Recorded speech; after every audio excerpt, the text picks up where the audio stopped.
تو دوست احباب شکوے کرتے ہیں جی ہمارے کام پورے نہیں ہوتے، اٹک جاتے ہیں،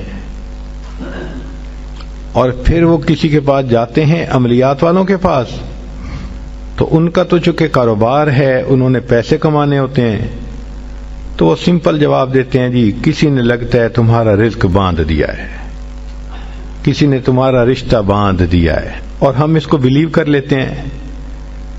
بھئی اللہ کسی کو دینا چاہے تو کون اس کو باندھ سکتا ہے؟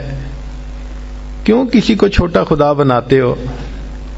کوئی کسی کا رزق نہیں باندھ سکتا، کوئی کسی کا رشتہ نہیں باندھ سکتا، ہمارا ایک ہی خدا ہے، اس کے کام کو کوئی روک ہی نہیں سکتا۔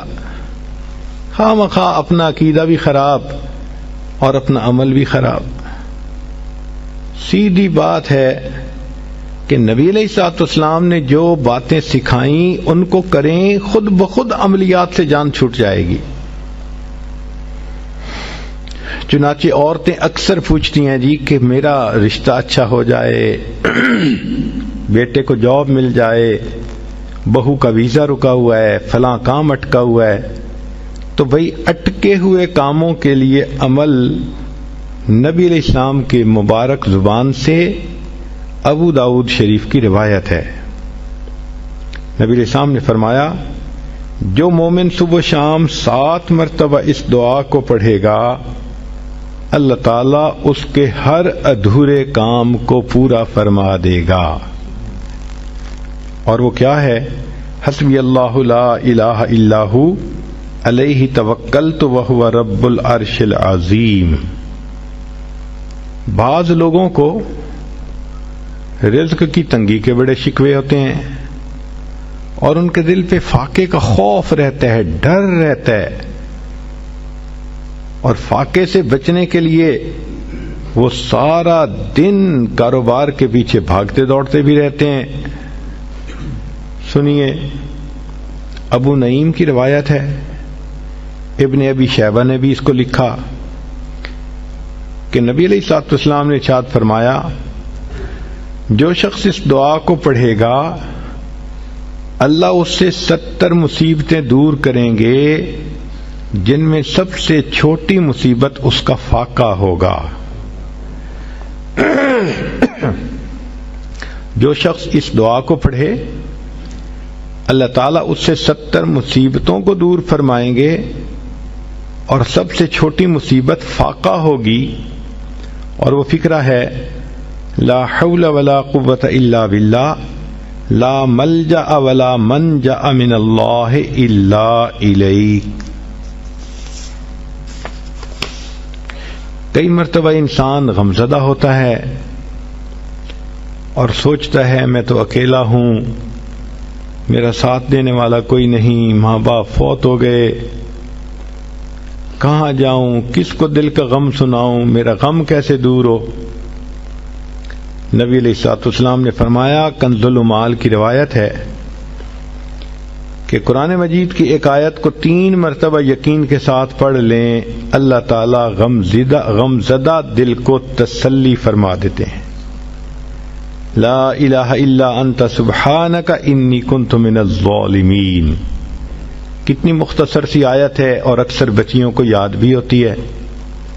اس آیت کو 3 مرتبہ پڑھنے پر اللہ تعالیٰ انسان کی سیڈنس ختم کر دیتے ہیں، غم ختم کر دیتے ہیں، دل کو خوشی عطا فرما دیتے ہیں۔ کئی لوگوں کو دیکھا کہ بیمار ہوتے ہیں، کبھی ہسپتال کا چکر، کبھی ڈاکٹر کے پیچھے، تو نبی علیہ الصلوۃ والسلام نے ایک حدیث پاک میں فرمایا،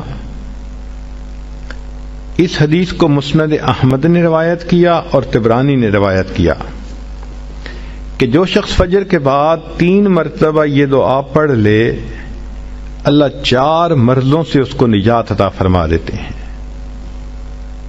امید ہے کہ مستورات توجہ سے یہ بات سنیں گی اور اس کی اہمیت کو ذرا سمجھیں گی کہ جو شخص فجر کے بعد 3 مرتبہ یہ آیت پڑھ لے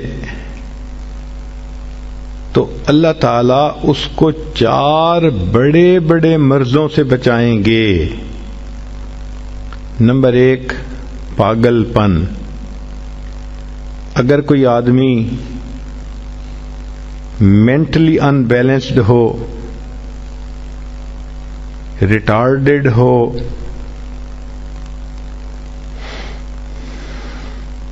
یا جس بندے کو چیزیں بھول جاتی ہوں یا چیزیں یاد نہ رہتی ہوں، ذہن سے متعلقہ جو بیماریاں ہیں وہ اسی پاگل پن کے زمرے میں آئیں گی. یا کسی کو مرگی کی بیماری ہوتی ہے، وہ بھی اسی زمرے میں آئے گی. تو پہلی بیماری جو اللہ تعالیٰ دور کرتے ہیں وہ ہے پاگل پن، اور دوسری بیماری کوڑ پن. کوڑ پن کہتے ہیں چہرہ بدصورت ہو جانا. یہ بھی ہو سکتا ہے کہ برس کی بیماری ہو جائے، جیسے بعض عورتوں کو جلد بالکل سفید ہو جاتی ہے اور عجیب بدنما چہرہ ہو جاتا ہے، یا کئی مرتبہ جسم پہ تل اتنے نکل آتے ہیں، دانے اتنے نکل آتے ہیں کہ چہرہ بدنما ہو جاتا ہے، یا چہرے پر داغ پڑ جاتے ہیں کالے رنگ کے. تو چہرے پہ داغ پڑیں، چہرے پہ دانے بنیں، یا چہرے پہ برس کے نشان پڑیں، کوئی بھی چیز ہوگی وہ اسی کوڑ پن کے زمرے میں شامل ہوگی جس سے کہ چہرہ انسان کا بدصورت ہوتا ہو. یہ بیماری بھی اللہ دور فرما دیں گے. اب جن بیچاریوں کو بیوٹی پارلر پہ جانے کا شوق رہتا ہے اور اپنے فیس پہ پتہ نہیں کیا کیا پروسیس وہ کرواتی ہیں، تو ان کو تو چاہیے کہ وہ اس آیت کو یا اس فکرے کو بار بار پڑھیں تاکہ اللہ تعالیٰ ان کے چہروں کی خوبصورتی دیر تک سلامت رکھیں. اور تیسری چیز ہے اندھا پن. اندھے پن سے مراد یہ کہ آنکھوں کی بینائی ہی چلی گئی، یا آنکھوں میں موتیا بند آ گیا، یا آنکھوں پہ اینک لگانی پڑ گئی. یہ سب ایک ہی بیماری کی تفصیلات ہیں. تو جن کی نظر کمزور وہ بھی پڑھ سکتی ہیں،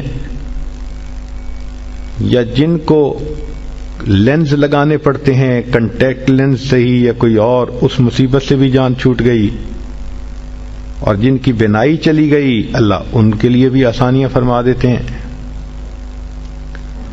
تو پاگل پن کی بیماری ختم، کوڑ پن کی بیماری ختم، اندھے پن کی بیماری ختم، اور چوتھا فرمایا فالج کی بیماری ختم.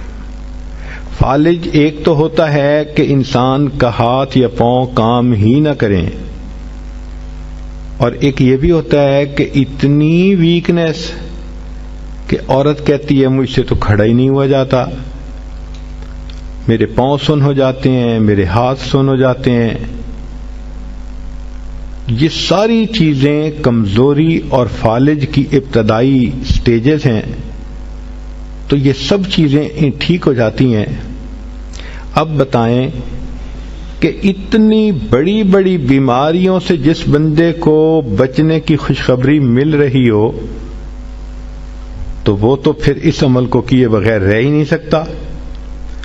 اور یہ عمل دیکھو چھوٹا کتنا ہے. وہ جو فکرہ فرمایا حدیث میں وہ ہے سبحان اللہ العظیم وبحمدہ ولا حول ولا قوت الا باللہ. اتنا سا فکرہ پڑھنے پر اللہ چہرہ بھی پر نور بنا دیتے ہیں، میموری بھی تیز کر دیتے ہیں، اللہ تعالیٰ بینائی بھی تیز کر دیتے ہیں، اور اللہ تعالیٰ جسم میں طاقت بھی بھر دیتے ہیں. یہاں تک تو نیکیاں کمانا، گناہوں کو بخشوانا، فرشتوں کی دعائیں لینا، غمزدہ دل کو تسلی ملنا، اور بیماریوں سے محفوظ ہونا، اس طرح کے عمل بتائے تھے. اب ایک عمل سن لیجئے کہ دجال سے محفوظ ہونا. دجال ایک تو بڑا ہوگا نا، جس کو دجال اکبر کہتے ہیں، جو آئے گا اور بندے اس کے پیچھے لگ کر اپنا ایمان خراب کر لیں گے. جو امام مہدی کے آنے پر اور عیسیٰ علیہ السلام کے آنے پر ظاہر ہوگا، ان کے آنے سے پہلے ظاہر ہوگا، اور عیسیٰ علیہ السلام اس کو لد کے مقام پر قتل کر دیں گے. اس فتنے سے نبی علیہ السلام بچنے کی دعائیں فرماتے تھے، صحابہ بھی بہت ڈرتے تھے اس فتنے سے. تو انسان کا دل چاہتا ہے کہ دجال سے محفوظ ہوں. حدیث پاک میں ہے جو شخص جمعہ کے دن سورہ کہف پڑھے تو جمعہ سے جمعہ تک اس کے گناہ معاف، اور اگر وہ روزانہ پہلی 10 اور آخری 10 آیتیں پڑھ لے اللہ اس کو دجال سے محفوظ فرمائیں گے.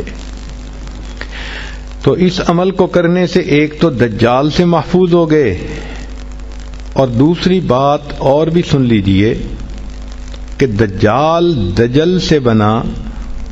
دجل کا مطلب ہوتا ہے فریب دینا، دھوکہ دینا، اور بچیوں عورتوں کو انسان کی شکل میں بھی کئی دفعہ دجال مل جاتے ہیں. وہ ان کی عزتیں لوٹتے ہیں، بہانے بنا بنا کے دھوکے دیتے ہیں، ان کو بیٹرے کرتے ہیں. تو اس عمل کے کرنے سے عورت بچی ایسے دجالوں سے بھی محفوظ رہے گی. لا الہ الا اللہ